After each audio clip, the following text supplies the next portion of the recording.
So yesterday we focused mainly on Jarrod Bowen, who's finally managed to pull his finger out, and Gianluca Scamacca, who, let's be fair, looks pretty damn good. I think when David Moyes is talking about players coming in, new signings, acclimatising to the Premier League, he looks like a Premier League player, doesn't he? I was saying to Gio just yesterday that actually I think he's just going to score goals. He's got 4 goals already. There's some of them going to be tapping, some headers. He's going to constantly shoot from long range. And I think we're probably going to have to get used to the fact that actually, probably once a game, he's going to shoot from long range when there are better passing options. We're just going to have to live with that, and we're going to get goals as a result. But he does look acclimatised to the Premier League. I still think there's more to come, but he enjoys it. I think he enjoys the pace of it. He enjoys the hustle and bustle of it. And I'm really pleased with what I've seen there. A couple of other players I do want to talk about, maybe in a little bit of contrast to that. We'll start with Lucas Paqueta, actually. He looks like he's going to take a little while longer to adjust. He's quality. There's no doubt about it. But I think you've got to earn the right. You've got to earn the right to display your skills in this league. And that's because it's just so fast-paced. It really is. And particularly the area of the pitch where Paqueta's trying to operate, which I'm not entirely sure where it is. I guess, you know what, it's somewhere between the midfield and it's a number 10 position. He's sort of like trying to pop up in between the lines, in between the margins sort of thing. I just feel he's dwelling on the ball a little bit too much. And I just think it's sharpness. Not match sharpness per se, because he's clearly fit. He is clearly fit. And also the way he's tracking back, the way he's really helping out. I said when myself and Gio did our player ratings over on Patreon yesterday, I said I didn't score him particularly highly, but I did say that I thought Moyes would be happy with him. Because almost you get the impression, if it was all about tricks and flicks, then Benrahma would be in the team every game, right? But it's not. Moyes wants to see a bit of endeavour, and I think Paqueta keeps on tracking back. I think the problem is, and where I'm looking, I think it's sharpness, he's dispossessed quite easily. And he's not a little guy. He's 5'11", 6 foot. He looks robust enough to be able to hack it in the Premier League. I think he's just surprised that somebody's able to maybe go shoulder to shoulder with him, and the player's allowed to continue. I do actually think, particularly in that game, in the Wolves game, the referee let the game flow. I mean, I'm happy enough to criticise them when they do badly. He was fine, barely noticed the referee, actually. I do wonder if Paqueta's there thinking, well, hold on a second, ref, where's my foul? He seems to be on the floor quite a lot. Also, he seems to dwell on what he's doing. He seems to have in his mind that whether he's about to do a trick, or about he's going to go on the dribble, or he's about to deliver a pass, I think he thinks he's got a second longer than he actually has. And maybe this is the case, you know, in the French league, or maybe when people are playing against Brazil, for instance, and people are petrified of Brazil, they're sitting back. There's not really, maybe he's not used to people snapping at his heels, and you're just going to get that in the Premier League. And I think for us to really see the benefit of what he can do, he's going to have to start doing it a little bit quicker. So you're just very, very sharp. As soon as he gets the ball, then do the turn, do your trick, do your pass, just get it done just a lot more quickly than you were doing it before, really. I also did think that he was a bit of a victim of the Cornet injury when a subsequent substitution.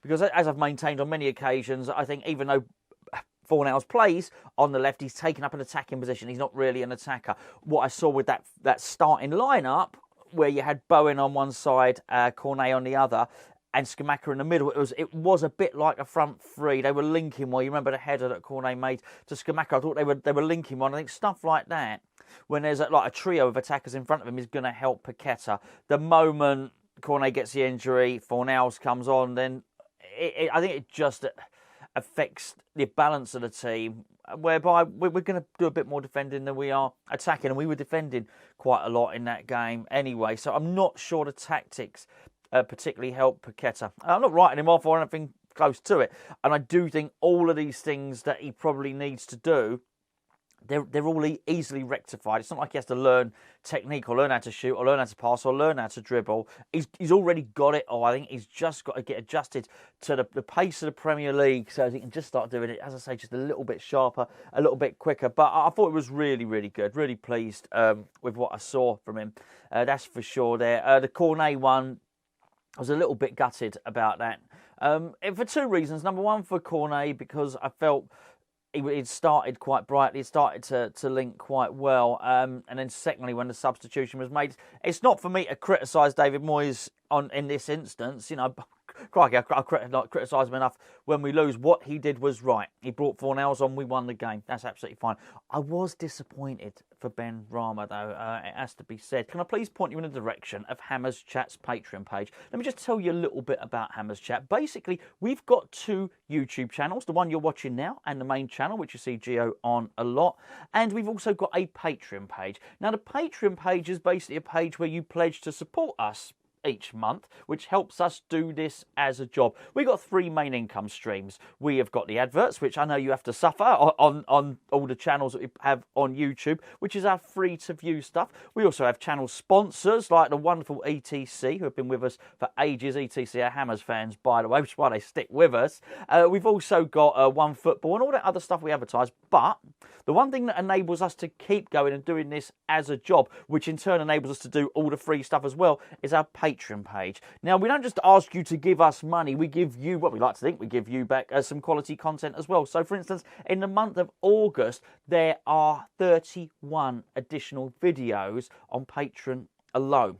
Now, there are three different tiers where you can sign up. We've got an entry-level tier, and then we've got what we call our Hammers Chat Addicts, where you get everything, including massive discounts on our store.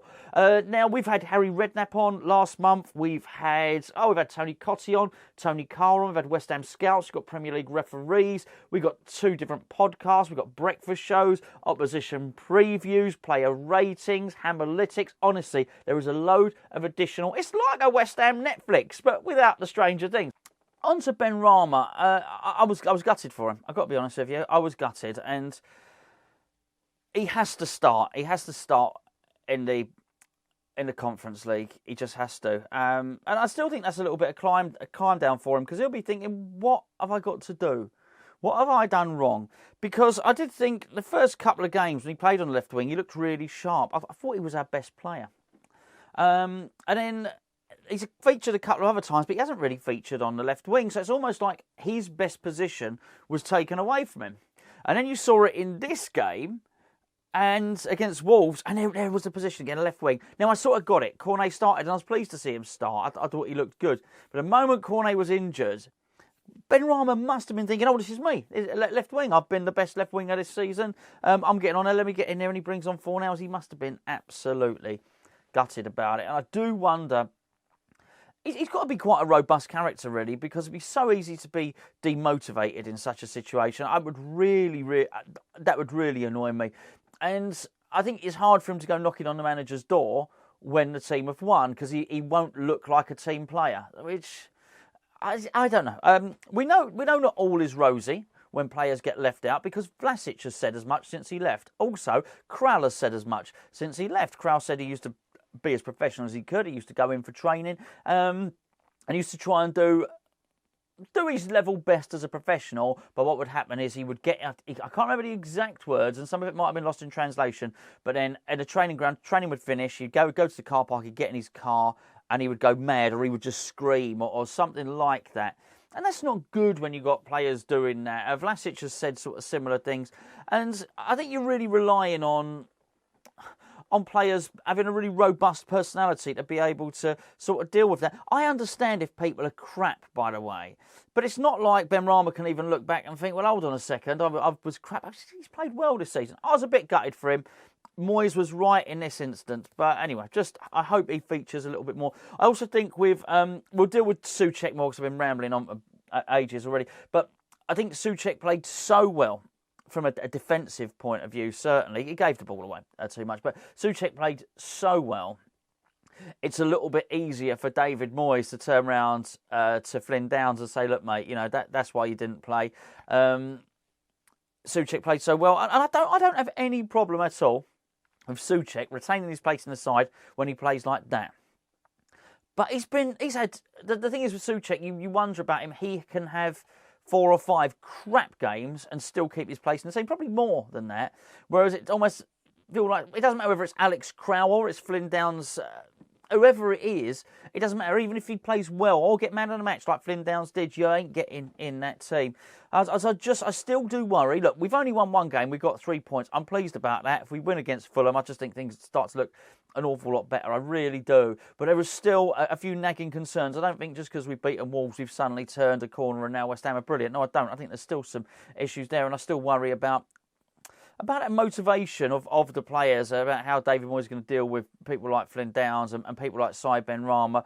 Probably more Benrahma, because I think there's probably a little less expectation, not just on Downs, but from Flynn Downs himself when he signed, that he would be playing regular first-team football for West Ham in the Premier League. I think it's probably different for Benrahma. I think when Benrahma signed, he probably thought by now he'd be playing regular first-team football. Let's be fair, Benrahma's career hasn't progressed at West Ham. And I do wonder if he had his time again, if he might choose to do things a little bit differently, if he might, have chosen a different option. I just don't think it's worked out for him particularly well. I don't think he'd be overly happy with what's happened. So I just hope he's given a chance to get back into the team. In one sense I do, but in another sense I don't. I hope in many we keep winning. Cornet comes back, and I believe it's a calf injury. He's having a scan or something. If we keep winning, maybe Benrahma can't get back in the team. But I was just a little bit disappointed for him. As I mentioned, of course, as well, Kehrer was really pleased to see him. I want to see him start at right back. I don't necessarily mean in the next game, because I think we've got so many games in October that David Moyes is going to have to switch things around a little bit. But in the next game that counts, certainly the next Premier League game, I wouldn't mind Kehrer at right back again. Hopefully, David Moyes is going to feel that the players can. He's got a good enough squad that he can rotate a lot in the European game. Sunday, it's early kick-off as well, actually, isn't it? In the it's 2:00 kick-off, I think, actually on the Sunday. So going to be very, very interesting against Fulham. Anyway, that's it for me. I'll be back tomorrow. Catch up with you later.